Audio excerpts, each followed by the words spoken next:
Faqat sizni aytishgan, lekin xo'jayiningizda hech qanaqa muammo yo'q deb aytishgan, to'g'rimi?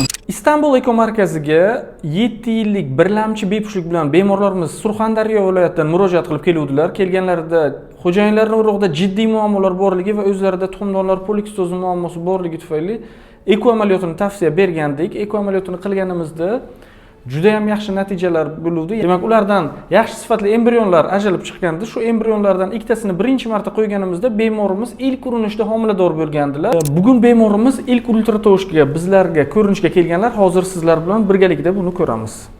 Demak, mana bachadonni ichida mana demak o'sha brilliant uzuk. Bu deganiki homiladorlik bor degani, ikkita embrion qo'yuvdik, bittasi rivojlanibdi.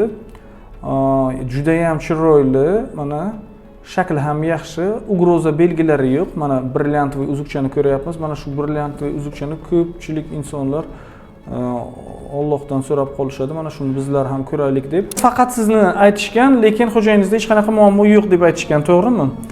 Mana hurmatli obunachilar, bemorimizda 7 yil davomida faqat ayolni tekshirishgan, lekin xo'jayinlarda hech qanaqa muammo yo'q deb aytishgan. Bizni klinikamizda tekshirganimizda xo'jayinlarning urug'ida jiddiy muammolar borligini ko'rdik va shu sababli eko amaliyotini bemorimizga qiluvdik.